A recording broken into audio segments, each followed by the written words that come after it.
To our YouTube channel Unique Classes. तो आज जो है हम नेक्स्ट एक टॉपिक लेकर आए हैं इंपॉर्टेंट ह्यूमैनिटीज़ के लिए एसओएससी।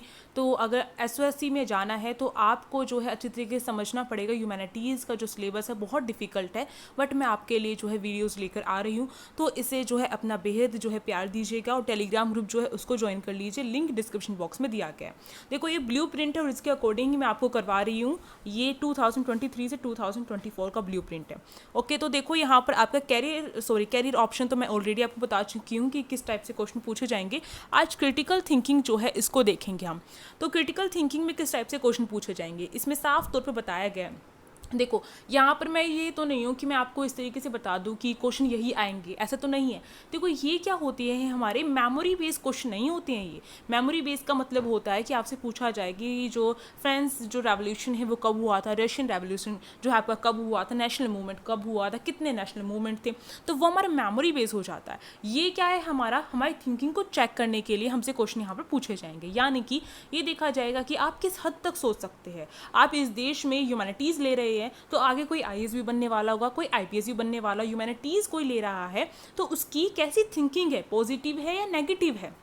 यानी कि यहाँ पे इन्होंने कहा है किसी भी दो चीज़ों को लेकर वो क्या कर सकते हैं, सिमिलैरिटीज़ भी देख सकते हैं उनके बीच में, डिफरेंसेस भी जो है इसमें पूछ सकते हैं। ठीक है, और इसके साथ साथ ये क्या है, कुछ फैक्ट या ओपिनियन जो है वो भी आपका चेक कर सकते हैं। इफेक्ट और कोज जो है, यानी कि इसकी वजह से क्या क्या इफेक्ट पड़ रहा है इंडिया पर, इस तरीके से कोई भी एक टॉपिक है उसको लेकर पूछ सकते हैं इसकी वजह से क्या इफेक्ट पड़ा है, क्या ये सही है या नहीं है, और क्या प्रभाव पड़ रहा है इसका, क्या कारण रहे कि ये जो है ऐड किया गया। तो इस तरीके से पूछे जा सकते हैं। ओके, तो उसी को देखने वाले हैं। 15 नंबर का है तो फटाफट देख लेते हैं। 15 नंबर के क्वेश्चन यहाँ से पूछे जाएंगे।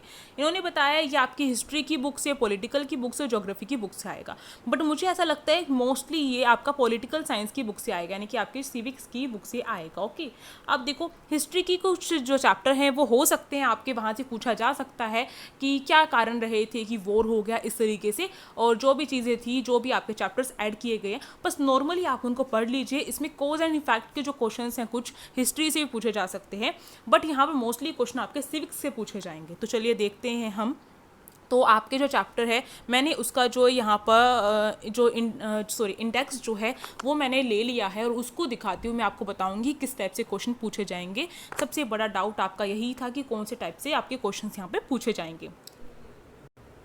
इसमें जो आपका पावर शेयरिंग जैसे जो चैप्टर है इसमें आपसे पूछा जा सकता है कि जो पावर जो शेयर की जाती है इंडिया में, यानी कि जो पावर है वो शेयर की जाती है। इसका मतलब जैसे लोकसभा, उसके बाद राज्यसभा, उसके बाद हमारा जो पंचायत आती है, ठीक है, तो या फिर जो ब्लॉक होते हैं, जो शहर होते हैं ना, ब्लॉक होते हैं, तो ये जो पावर शेयर की जा रही है क्या वो सही है या नहीं है। ठीक है, इस तरीके से क्वेश्चन पूछा जा सकता है। इसके साथ साथ न्यायपालिका, कार्यपालिका और आपका एक और होती है ना, मेरे दिमाग से विधायिका। ठीक है, तो ये जो तीन हैं इनमें पावर शेयर है। ठीक है, और ये एक दूसरे से जुड़ी हुई है कि तो क्या रीज़न रहा होगा, क्या कारण रही होंगी जिसकी वजह से ऐसा किया गया, क्यों किया गया। ठीक है, इस तरीके से, और इसका क्या प्रभाव पड़ रहा है कि पावर शेयरिंग लगा दी गई है, यानी कि अब जो है इनकी शक्ति जो है, इनकी जो पावर जो है वो बटी हुई है। तो ऐसा क्यों किया गया है, ये चीज़ आपसे यहाँ पर पूछी जा सकती है। ठीक है, तो इसके पीछे क्या कारण है, क्या रीज़न है, इस तरीके से आपको यहाँ पर पता होना चाहिए।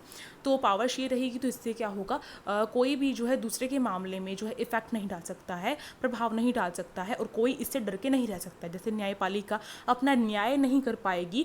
ठीक है, जो कोर्ट में जो न्यायपालिका होती है वो अपना न्याय नहीं कर पाएगी अगर जो कोई दूसरा जो है उसके ऊपर कंट्रोल करेगा। तो कंट्रोल से दूर रखने के लिए ऐसा किया गया। ओके, और क्या प्रभाव पड़ा है उसमें, पॉजिटिव जो इफेक्ट है वो आप बताएंगे, इसमें कुछ नेगेटिव इफेक्ट भी हो सकते हैं। तो क्वेश्चन के ऊपर डिपेंड करता है। तो मैं यहाँ पर बस थोड़ा सा आपको आइडिया दे रही हूँ कि किस टाइप से क्वेश्चन यहाँ पर आपके पूछे जा सकते हैं। ठीक है, ये बात हो गई। और यहाँ पर जैसे एग्जांपल ले रखा है मेरे ख्याल से नेपाल वगैरह का आपके इसमें, तो उसको लेकर पूछा जा सकता है कि नेपाल में तो भाई इस तरीके से नहीं है, इस तरीके से पूछा जा सकता है। और संविधान भी मेरे ख्याल से अभी तक तो 2005 तक तो नहीं आया था, बना है, कभी हट जाता है। पाकिस्तान में कभी तो लोकतंत्र आ जाता है, कभी लोकतंत्र हट जाता है, और यानी कि डेमोक्रेसी आ जाती है, कभी डेमोक्रेसी हट जाती है, कभी तानाशाही हो जाती है, कभी जो सैनिक हैं यानी कि जो सोल्जर हैं उनके हाथ में पावर चली जाती है। तो वो कहाँ तक ठीक है और इंडिया उनसे कहाँ तक आगे है, इस तरीके से आपसे पूछा जा सकता है। समझ गए, नेक्स्ट देखते हैं।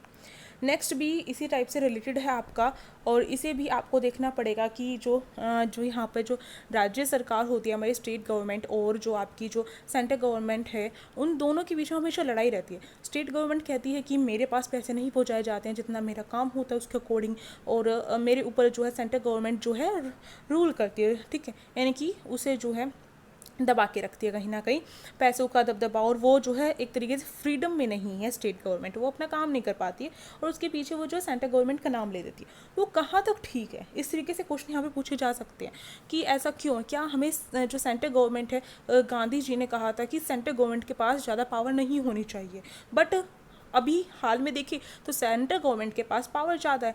तो क्या ये चीज़ सही है या नहीं है, और क्या इसका प्रभाव पड़ रहा है, और कैसे हम इसको ठीक कर सकते हैं? क्या हमें सेंट्रल जो गवर्नमेंट है उसके वहाँ से पावर जो है उसकी कम कर देनी चाहिए, और अगर कर देंगे तो इससे क्या इफेक्ट पड़ेगा और क्या नहीं, वो आपके ऑप्शन पर डिपेंड करेगा। तो इस टाइप से क्वेश्चन यहाँ पर पूछा जा सकता है। आप समझ रहे होंगे कि जो क्वेश्चंस हैं वो किस तरीके से लॉजिकल जो क्वेश्चन है वो आपके यहाँ पे पूछे जाएंगे। जैसे कि एक मीडिया जो है इंटरव्यू लेती है ना किसी का, और पहचान लेती है कि उसके अंदर क्या चीज़ें हैं और क्या चीज़ें नहीं हैं, इसी तरीके से इसमें होता है। और मेन टॉपिक आपका आगे आता है ये जेंडर वाला, जेंडर, रिलीजन हो गया आपका, और कास्ट हो गया। ये जो आपका टॉपिक है ना बहुत इंपॉर्टेंट है, इससे भी काफ़ी क्वेश्चन पूछे जा सकते हैं। जैसे कि जेंडर जो है डिस्क्रिमिनेशन किया जाता है, जेंडर वाइज किया जाता है, तो ये जो है घरों में भी हम देखते हैं जेंडर डिस्क्रिमिनेशन किया जा रहा है, देश में भी देखते हैं। और इसमें एक मेन क्वेश्चन यहाँ पर ये भी बन सकता है कि लोकसभा में जो है फीमेल के लिए सीट रिजर्व नहीं है, तो क्या रिजर्व करनी चाहिए, और अगर करेंगे तो उससे क्या इफेक्ट पड़ेगा, ठीक है, और क्यों नहीं की जा रही है। यहाँ तक कि पंचायत में भी जो है फीमेल के लिए सीट रिजर्व है, इसके पीछे क्या रीज़न हो सकते हैं। जैसे खुफिया लोग होते हैं ना, कोई चीज़ बिल्कुल तह तक जाकर निकालते हैं कि भाई क्यों नहीं कर रही हैं, तो वो चीज़ें आपको पता होनी चाहिए। अब रिजर्वेशन जो है उसको लेकर पूछा जा सकता है, कास्ट में रिजर्वेशन आ जाएगा कि जो रिजर्वेशन है वो की जाती है, ठीक है, यानी कि आरक्षण दिया जाता है ओबीसी को, एससी को, एसटी को, तो वो दिया जाना चाहिए, नहीं दिया जाना चाहिए, और क्यों दिया गया था वो, ठीक है, क्या रीज़न रही होंगे उसके देने के पीछे, पता होना चाहिए आपको। और आपको पता होना चाहिए रिजर्वेशन को लेकर थोड़ा सा आपको आइडिया होना चाहिए कि जो मंडल आयोग आया था एक, उसकी सिफारिशें के जो है उसके थ्रू जो है ये रिजर्वेशन स्टार्ट किया गया था। जो इसमें जो है हम देखते हैं जो रिजर्वेशन है वो हमारी नौकरियों में भी मिलती है, और यहाँ तक कि जो स्कूल्स हैं उसमें भी दी जाती है, गवर्नमेंट जॉब्स में भी मिलती है, और इसके साथ साथ एडमिशन जो है उसमें भी मिलता है ना, चाहे वो कॉलेज में हो चाहे स्कूल में हो। तो क्या वो सही है या नहीं है, और क्या इसको रोकना चाहिए या नहीं रोकना चाहिए, या फिर जैसे कहा गया था कि जब से कॉन्स्टिट्यूशन लागू होगा, संविधान लागू होगा, तब से लेकर 10 साल तक क्या है रिजर्वेशन होगी, ठीक है, और उसके बाद जो है इस रिजर्वेशन को बंद कर दिया जाएगा। तो ये पार्टीज़ इसको क्यों नहीं बंद कर रही हैं, यानी कि जो अभी हमारे अगर इस टाइम पर देखिए तो हमारी जो गवर्नमेंट है वो रिजर्वेशन को बंद क्यों नहीं कर रही है, इसको लेकर आपसे क्वेश्चन पूछे जा सकते हैं। क्या गवर्नमेंट जो है केवल और केवल वोट लेने की वजह से बंद नहीं कर रही है, ऐसा कोई है, इस तरीके से भी आपसे पूछा जा सकता है। तो इसमें आप क्या कहेंगे, इसमें आपको अपनी लेवल जो है थिंकिंग लेवल सोचना पड़ेगा। आपको ये नहीं देखना है कि मैं जर्नल हूँ तो मेरे मन में ये है कि भाई उनको क्यों दी गई है और क्यों नहीं दी गई, ऐसा सोच के नहीं करना है। आपको एक जो है आपको इस तरीके से समझना है कि आप एक जो है संविधान बना रहे हैं जिसमें हर चीज़ बिल्कुल परफेक्ट होनी चाहिए। आपको देखना है कि अभी ऐसी स्थिति है उन लोगों की कि वो जो है अगर उनको जो रिजर्वेशन ना दी जाए तो वो ठीक हो जाएंगे या फिर नहीं, या फिर कुछ ऑप्शन ऐसे दिए जा सकते हैं जिसके थ्रू आप जो है एक अपना आइडिया भी दे सकते हैं उनको। तो इस तरीके से आपसे क्वेश्चन पूछे जाएंगे।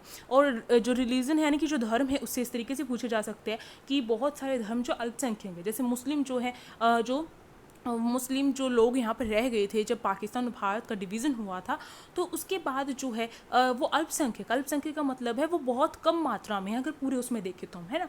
तो इसी तरीके से किसी इलाके में बहुत ज़्यादा होंगे, किसी इलाके में बहुत कम होंगे, तो उन्हें जो है छूट मिलनी चाहिए या नहीं मिलनी चाहिए। तो ये जो है रिजर्वेशन को लेकर ये पूरा टॉपिक यहाँ पर हो रहा है आपका। और ये जेंडर वाला जो टॉपिक है इसमें आपका जो लैंगिक है यानी कि जो डिस्क्रिमिनेशन किया जाता है, अगर कोई भी आपको एग्जाम्पल देकर पूछा जा सकता है, एक घर है उसमें जो है पिंकी है, उसकी एक पिंकी है और उसका भाई जो है सोनू है, सोनू को तो जो है प्राइवेट स्कूल में पढ़ाया जा रहा है और पिंकी को जो है जो सरकारी स्कूल है उसमें दाखिला दिलवा दिया गया। पिंकी बड़ी खुश है क्योंकि पिंकी का दाखिला हो चुका है, ठीक है, एडमिशन हो चुका है, पिंकी बहुत खुश है। तो यहाँ पर जो है आपको बताना है कि ये उसके साथ सही हुआ है नहीं हुआ है, पिंकी खुश है तो अच्छी बात है या नहीं बात है, तो इस तरीके से आपको बताना हो सकता है। ऑप्शन किसी भी टाइप से पूछे जा सकते हैं। तो यहाँ पर क्या चीज़ हुई है आप बताएंगे, जेंडर डिस्क्रिमिनेशन भी हुआ है यहाँ पर, है ना, इस तरीके से आपसे पूछा जा सकता है। पॉलिटिकल पार्टीज़ में आपसे पूछा जा सकता है कि जो पॉलिटिकल पार्टीज़ होती है कितने टाइप्स की होती है, आपको पता है ना, 1 पार्टी सिस्टम होता है, 2 पार्टी सिस्टम होता है, मल्टी पार्टी सिस्टम्स होता है। तो जो 1 पार्टी हो गया, ठीक है, 2 पार्टी हो गया और मल्टी पार्टी सिस्टम होता है। ओके, मल्टी पार्टी सिस्टम होता है। तो क्या 1 पार्टी सिस्टम ठीक नहीं है? जैसे चाइना है उसमें 1 पार्टी सिस्टम ही है, तो क्या उसका देश चल नहीं रहा है, वो तो बड़ा विकसित हो रहा है, तो क्या ये चीज़ सही नहीं है? इस तरीके से पूछा जा सकता है। या फिर जो आपके जो बुक है उसमें जिस भी देश का एग्जाम्पल दे रखा है उसको लेकर पूछा जा सकता है। और 2 पार्टी सिस्टम अमेरिका ने ले रखा है, और जो है 20 से भी नाम है एक का, मुझे याद नहीं आ रहा बिल्कुल भी। तो अमेरिका जो है, क्या यूएसए में जो डेवलपमेंट नहीं हो रहा है, क्या वो जो है बिल्कुल अच्छे तरीके से नहीं रह रहे, और क्या इसका कमी है? इस तरीके से भी कुछ भी घुमा फिरा के आपसे पूछा जा सकता है। कोई आपको एक एग्जांपल देकर पूछा जा सकता है। आपका असर्शन बेस्ड क्वेश्चन जो है यहाँ पर पूछे जा सकते हैं। असर्शन बेस्ड का मतलब समझते हैं, एक आपको यहाँ पर जो है स्टेटमेंट दे दी, फिर उसका रीज़न आपको नीचे बताया जाएगा, फिर पूछा जाएगा कि हमारा ए ऑप्शन ठीक है और बी गलत है, ए और बी दोनों ठीक है, ए ठीक है बी गलत, इस तरीके से पूछे जाते हैं ना, तो वो आपके इस तरीके से आ जाएंगे यहाँ पर। तो यहाँ पर जो है डेमोक्रेसी का मैं ऑलरेडी बता चुकी हूँ, तो इस तरीके से आपसे यहाँ पर क्वेश्चन पूछे जाएंगे। तो आई होप आपको समझ में आया होगा। मैं तो इतना ही कर सकती हूँ कि मैं आपको ये बता दूँ कि यहाँ पर किस टाइप से क्वेश्चन पूछे जाएंगे। अब मैं क्वेश्चन यहाँ पर कैसे बनाऊँ, क्योंकि ये जो है बिल्कुल फर्स्ट टाइम ऐड हुआ है, मैं आपको इतने अच्छे तरीके से बता चुकी हूँ। बस आपको पॉजिटिव माइंड लेकर और बिल्कुल अच्छे तरीके से थिंकिंग करके आपको आंसर अटैम्प्ट करके आने हैं, क्योंकि हमें नहीं पता है क्वेश्चन किस टाइप से आएंगे और किसी को भी नहीं पता है। बस मैंने आपको बताया है, एक आइडिया लगाया है कि इस टाइप से क्वेश्चन पूछे जाते हैं। तो यहाँ पर आप इन्हीं चीज़ों को ध्यान में रख के, जो भी मैंने बताया है, पॉजिटिव थिंकिंग रख के आपको अपने आंसर अटैम्प्ट करने हैं और सही सही चीज़ों पर आपको करना है। और आपको जो है कन्फ्यूज़न नहीं होना है। थोड़ा सा अपनी जो पॉलिटिकल साइंस है उसको थोड़ा सा अच्छे करके जाओ, समझ के जाओ। और इसके साथ साथ आप क्या है, इसमें क्रिटिकल थिंकिंग के लिए हिस्ट्री के कुछ ऐसे चैप्टर्स हो सकते हैं, वो खुद आप देखिएगा ये कौन से हो सकते हैं, उनको करके जाना है, आपको समझ के जाना है, ठीक है। तो ये हो गया। अब देखो यहाँ पर जो है आपका रिसर्च मेथड की ऑलरेडी वीडियोस आ रही हैं लगातार, तो इनको देखो फटाफट। तो अब जो है नेक्स्ट वीडियो मिलेंगे, तब तक के लिए thank you for watching this video. Telegram group को ज्वाइन कर लीजिए।